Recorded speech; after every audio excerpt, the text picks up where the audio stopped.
conversation about multiple sclerosis with Yemisi Ilo at her home. Yemisi, how long have you been diagnosed with multiple sclerosis? Oh gosh, officially about 10 years, 12 years actually. No, hang on. Officially maybe about 8 years. About 8 years. Can you define multiple sclerosis? Okay, I'll define it in a way that will be easy for people to kind of understand. Multiple sclerosis is also known as MS.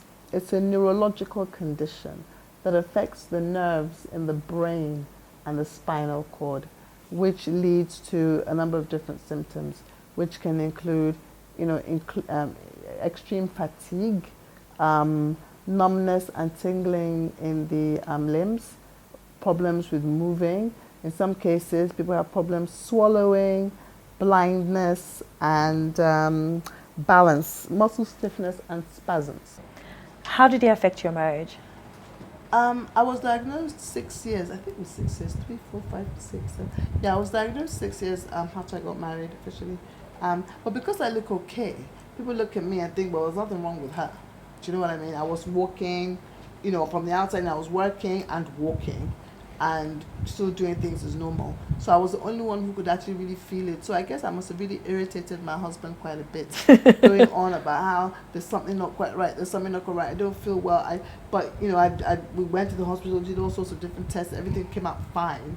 But I had to persist because there was something not quite right.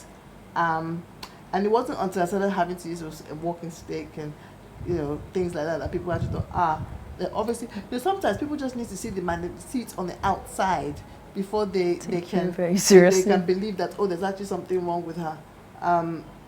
My marriage, funnily enough, I have a pretty good one. Like any marriage, you have its ups and downs and stuff like that. But I can't allow. We just carry on living. It is what it is. I mean, it's not the ideal case scenario. There are things, obviously, that I want to be able to do with my husband, kids, and we always have to take into consideration. But generally, most of the time, I just do everything that everybody else does. They will just push the wheelchair. That's the only difference. Okay. I remember when my aunt passed on, I think it was about 5 years ago. And when my cousins were telling us about the best person to come and say hello to them, it was actually the person who, when she came, gave them her condolences, and they laughed. I don't know how she got them to laugh when she came, as in like they laughed throughout the 3 hours she was there. And when she left, they were almost going to beg her to spend the night. Because the truth is, whenever people are going through pain or they're going through any level of pain, whether it's mourning, whether it's body pain, most people come and go, sorry about that. Sometimes invite you to their church, sometimes tell you you're not praying enough. What is the best thing a person can do for a friend or a family member going through such pain? I think what you said is quite right. You need people who know you as you. Do you know what I mean? Despite whatever it is, and encourage you to carry on being yourself. So if they know you're the kind of person that likes to go out and watch films, or you're the kind of person that likes to go out to eat or to go window shopping, whatever it is, to carry on as normal and include you. What tends to happen a lot of the time is that people just think, let's just leave her, we're going to, they'll come and tell you, or they don't tell you about things that they're doing because they feel bad, rather than just saying, it doesn't matter, it's on the 6th floor, but we'll find somebody who can carry you. We will try to get there. We want you to come, and we're going to take you with us and encourage you. And when you have your down days and you're just sitting at home and you're just feeling sorry for yourself and you haven't got any makeup on, and you need people who can come and say, do you want some ice cream? I'm going to buy some pizza. Let's watch a film. You just need to feel included. You don't need anybody. Nobody needs anybody to come and sit down and say, you're not better, but yesterday, is it worse than before? So it's worse, Sabi. So what did the doctor say? Why did they say that? So what other treatments can you do? So what else? Another thing that I appreciate is when people come and say, Yemisi, I read online that there's this particular thing that you can try. Have you heard of it? And if I say yes, I have, then if I say, oh no, I haven't, can I have more information? And engage like that. It makes you feel like there are people out there that are actually keeping an eye out for you, and that to help you find solutions to the issues.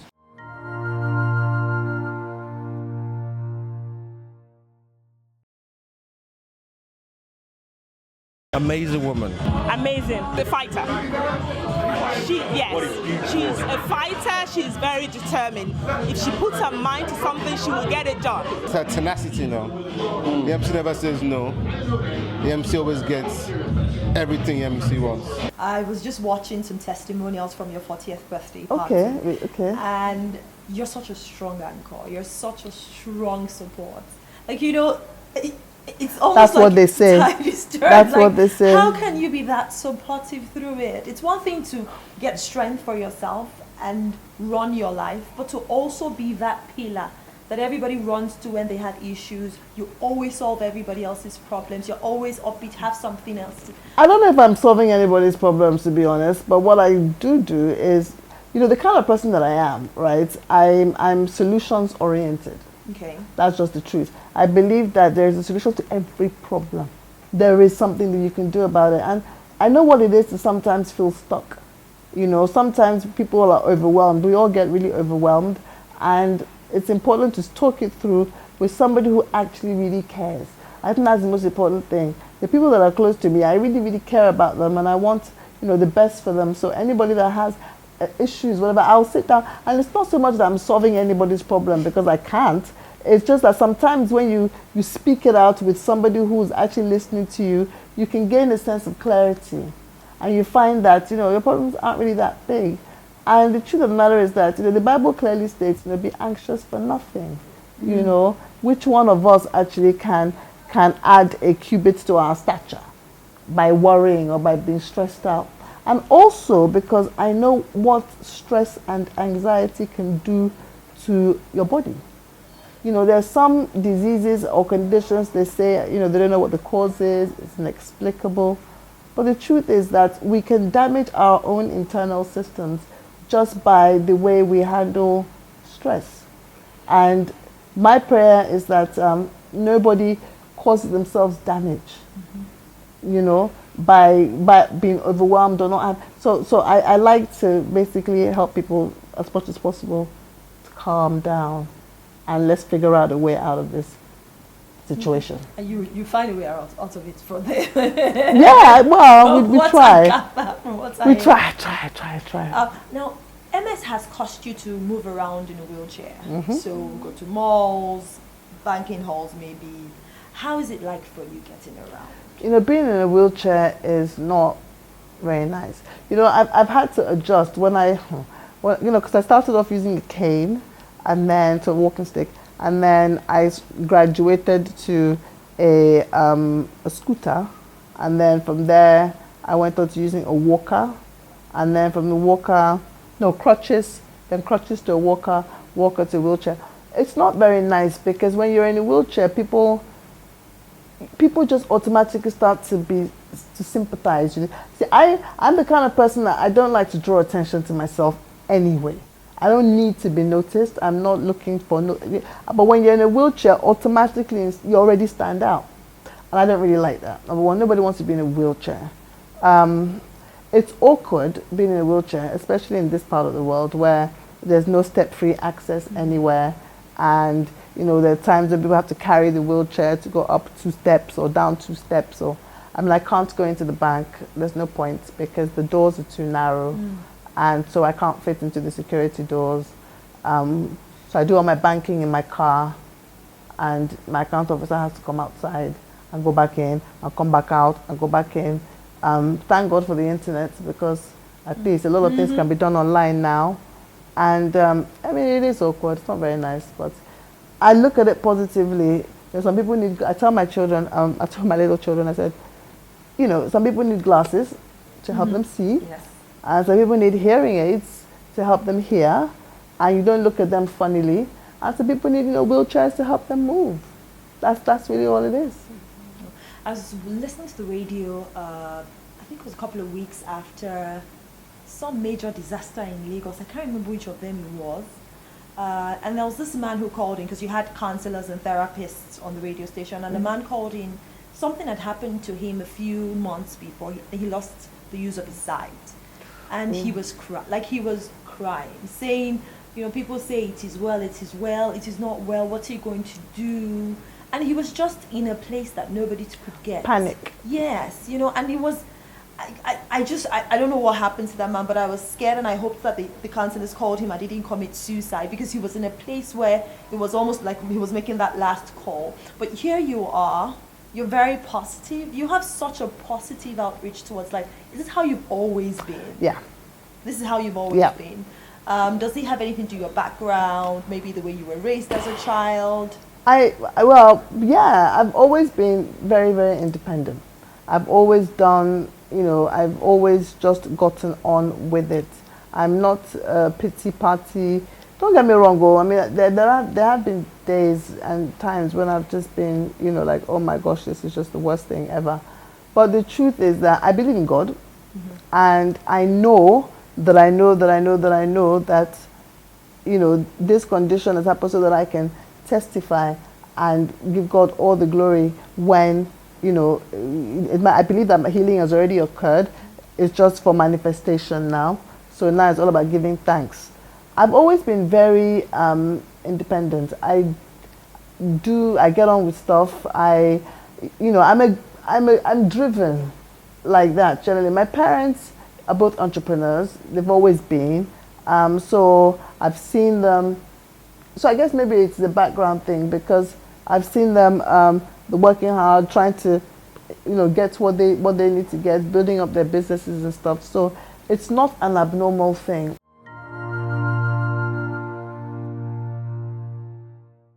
Now, in this part of the world, when you have such a condition, you're almost like, what should I use the word, under house arrest. You don't go anywhere. Everybody keeps you locked in because you literally can't do anything, right? But you've been able to, through it all, run your business. I mean, I see you in action when you're running your meetings. You run that meeting with a lot of energy and a lot of ideas, a lot of concepts. It's grace, I think. It's grace, because it's not as if I'm not feeling any pain or doing anything. It's just I've gotten to the point whereby I'm not. Even now for this interview, I'm wearing socks. Do you know what I mean? I don't. And in my office, whoever is there, I'll put my legs up and put on one chair, and because I realize that I can't. That there's no point in me trying to. I can't do anything if I'm uncomfortable. And so therefore, I make myself comfortable first. The most important thing, what did they say about the end? What's that expression? The means. The end justifies the means. Yes, the end justifies the means. And that's really the angle that I take. So I make myself comfortable as much as possible. I'll put my feet up. I'll take off my shoes. I will, because I've got a thing that I'm working towards, and that's the most important thing. I'm not the important thing. That it's the work. There are people's salaries to pay. There are people who've got work to do, and they're all used to me. So they are. And no, it's not an ideal situation. The only times when I actually make sure that I'm, it's when I'm going to meetings, when I'm meeting people for the first time. I've got to make sure that they see me as somebody who is, which I am, of course, very capable and very able. I tend to not necessarily tell people, if I'm going to meet people for the first time and I'm going to a meeting at their offices, I don't usually start off by saying, oh, by the way, I'm using a wheelchair. I tend not to do that. I get there first. I just get there first.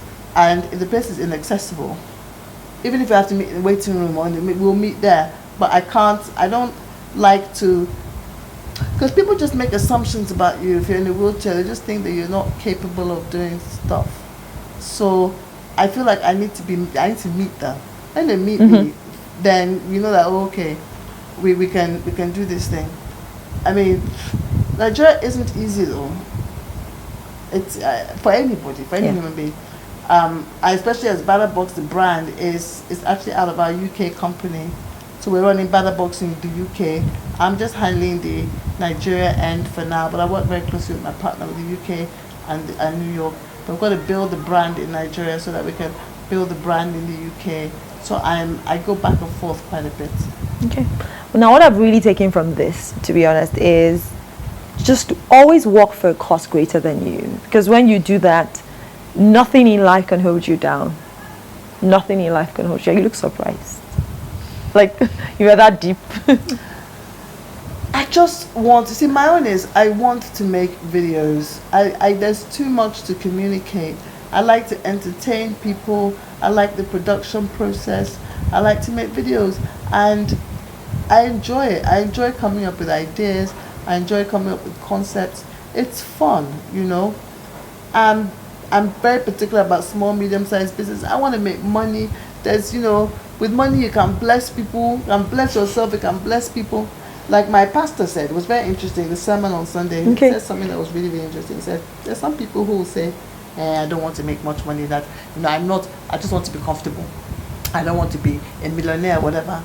And he said something very interesting. He said, even if you don't want a private jet, and you can afford a private jet, buy one, keep it in the airport, and if you can say anybody over the age of 60 that wants to go to Abuja, this plane is available for them for free. Do you know what I mean? To go back and forth, and you maintain it because you have the money. Having money is not just about being able to just bless yourself and your family, but you can bless other people. You can buy cars for orphanages because you can. So true. You know, you can do so many things. Money is not just about you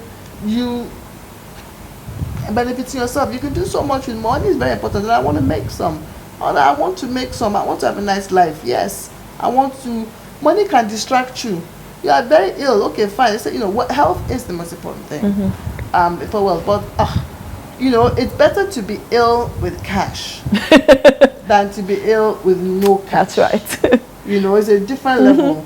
You have money and you're ill, okay, but you can pay for 4 people to be rotating and massaging your legs in turn. You know what I mean? You can pay for somebody to give you a head massage, neck rub, shoulder. You know what I mean? You can pay for, you know, beautiful meals to be made for you and delivered to you. You can, yes, so you're not okay. Oh, yes, so everything is paining you. Yes, but you can, as opposed to lying on one mattress somewhere, on the floor, broke, hot, no AC, no gen, you die faster. I agree. You know? Yeah. You can keep it. So money is king. You can make money by working. I work, and it's important to do what you like to do. I like to make videos. And so I'm motivated. I have children, and I don't want my children to see their mother as somebody who is just inept, unable. You know? It's important for me to be inspiring for them and show them that, you know what, there's nothing in this life that you want to do that you can't do. Can't do at all. So that's my thing. Okay, so when I came in here, I saw a photo that captured my attention. It's right here beside me. Here. How are you in this photo? I was 21. No way! Does she look 21 to you? Well, how old do you think I look? I don't know. You look, what, 13? Really? I'm serious. Like, you look 13 in this photo. No, I was 21. I was very thin. I was very thin. And you have a baby face. Yeah, you know, I was very thin right up until I had my last child. And that was the point. So what are you now? I know, I'm not very thin anymore. Okay. I'm not at all. Okay. Because I'm not really moving. Okay. You know, I have a high rate of metabolism. I should probably be like 4 times the size that I am now. Yeah, that's because true. I'm not moving. I don't move as much as I should. But yeah, that was So you're 21? I was 21. Very happy. Apparently. Life. What advice would you give your 21-year-old self? I don't know. What would I tell myself at 21? I guess to take it easy, to not be... You see, at 21, there was a lot that I didn't understand about the Nigerian culture, although I thought I did. But obviously there was also no way that of knowing. Maybe not to take too many things to heart, not to allow things to cut me deeply. People's behaviors. You know, I was watching something online yesterday. I was talking about relationships and about how we were designed for relationships. God in Himself is in a relationship. Himself is God the Father, God the Son, and the Holy Spirit. We're designed for relationships, and which is why when you feel betrayed by anybody, or when you feel under attack, it cuts you very, very, very, very deeply. I think I'll tell my 21-year-old self to chill and to not take things so personally, and to understand that people are very different, and that yes, there are evil people in this world, and yes, there are people in this world that don't care about you, and there are some people who do care about you, but their actions and behavior might not seem like they do. Bottom line, to embrace everybody and not allow people's conceptions or perceptions of who I am to basically destroy me. I think that's what's the Okay. Final question. The Japanese are good at robotics, Indians at IT, and the Chinese at processes. What are Nigerians good at except resilience in adversity? Except resilience in adversity. I think Nigerians are very entrepreneurial. You know, Nigerians are good at getting on with it. Nigerians are good at ducking and diving, finding a way around something. We're good at bouncing back. Okay, thank you so much for your Which time. is pretty crap, actually. If you think about robotics, I'm good at robotics, I'm good at IT. What was the other one? Processes the Chinese. Processes, IT, robotics, and we're good at Bouncing back at what? Bouncing back, just to pay, what's up? We're good at, no, that's terrible. But the truth of the matter, that's what it is. It is what it is, yes. It is what it is. Yeah.